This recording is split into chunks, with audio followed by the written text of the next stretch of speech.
जय श्री हरि। जब जब धर्म की जड़ें हिलने लगती हैं, जब ज्ञान, भक्ति और वैराग्य का प्रकाश मंद पड़ने लगता है, तब तब ईश्वर किसी न किसी रूप में धरती पर अवतरित होते हैं। ऐसे ही एक अद्भुत रहस्यमय और करुणामय अवतार है भगवान दत्तात्रेय, जो स्वयं ब्रह्मा, विष्णु और महेश तीनों का संयुक्त स्वरूप है। प्राचीन काल की बात है, महर्षि अत्रि, जो ब्रह्मा जी के मानस पुत्र थे, अपनी पतिव्रता पत्नी माता अनसुईया के साथ वन में तपस्यारत थे। माता अनसुईया का चरित्र इतना पवित्र, इतना उज्जवल था कि उनकी पतिव्रता शक्ति की चर्चा तीनों लोकों में होने लगी। उनके तप, सेवा, करुणा और संयम से देवता भी विस्मित थे। उनकी कीर्ति जब देवताओं की पत्नियों सरस्वती, लक्ष्मी और पार्वती तक पहुंची, तो उनके मन में एक सूक्ष्म जिज्ञासा उत्पन्न हुई। उन्होंने अपने अपने पतियों से कहा, यदि माता अनसुईया सच में इतनी महान है, तो उनकी पतिव्रता की परीक्षा ली जाए।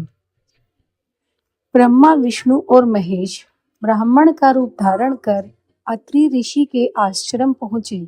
माता अनसुईया ने उन्हें आदर पूर्वक आसन दिया और भोजन का आग्रह किया।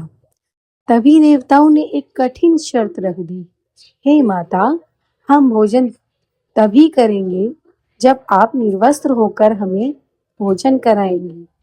यह सुनकर कोई भी साधारण नारी विचलित हो जाती, किंतु माता अनसुईया न तो क्रोधित हुई न विचलित। उन्होंने अपनी पतिव्रत धर्म की शक्ति से उन तीनों देवों को शिशु रूप में परिवर्तित कर दिया और मातृत्व भाव से उन्हें गोद में लेकर दूध पिलाया। जब देव पत्नियों को यह ज्ञात हुआ, तो वे घबराकर माता अनसुईया के पास पहुंची और क्षमा याचना की। माता अनसुईया ने अपनी करुणा से तीनों देवों को पुनः उनके स्वरूप में लौटा दिया। त्रिदेव अत्यंत प्रसन्न हुए और बोले, हे माता, आप वर मांगिए। माता अनसुईया ने हाथ जोड़कर कहा, यदि आप प्रसन्न हैं, तो कृपा कर मेरे गर्भ से जन्म लेकर संसार का कल्याण करें। त्रिदेवों ने यह वर स्वीकार किया। उनके तेज से माता अनसुईया के गर्भ से एक दिव्य बालक का जन्म हुआ, जो 3 मुखों और 6 भुजाओं से युक्त था। यह बालक कोई साधारण शिशु नहीं था, यही थे भगवान दत्तात्रेय।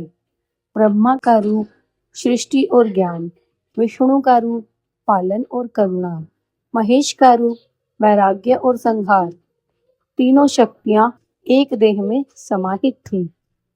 भगवान दत्तात्रेय ने गृहस्थ जीवन नहीं अपनाया। वे अवधूत बने, निर्लिप्त, स्वतंत्र और सहज। उन्होंने प्रकृति को ही गुरु बनाया और 24 गुरुओं से शिक्षा ली। पृथ्वी से धैर्य, वायु से स्वतंत्रता, सूर्य से कर्तव्य और जल से निर्मलता। उन्होंने सिखाया कि बंधन बाहर नहीं, मन के भीतर होते हैं। जो मन को जीत ले, वही मुक्त है। भगवान दत्तात्रेय अपने भक्तों पर अत्यंत शीघ्र प्रसन्न होने वाले हैं। जो श्रद्धा से उनका स्मरण करता है, जो गुरु को ईश्वर मानता है, जो सेवा और संयम का मार्ग अपनाता है, उसके जीवन से भय, रोग और अज्ञान स्वयं दूर हो जाते हैं। आज भी माना जाता है कि भगवान दत्तात्रेय सूक्ष्म रूप में पृथ्वी पर विचरण करते हैं। वे गुरु के रूप में, साधु के रूप में या किसी साधारण व्यक्ति के रूप में हमें सत्य का मार्ग दिखाते हैं। इसलिए कहा गया है, गुरुर् ब्रह्मा गुरुर्विष्णु गुरुर्देवो महेश्वर, गुरु साक्षात् परम ब्रह्म, तस्मै श्री गुरुवे नमः। भगवान दत्तात्रेय की जय हो।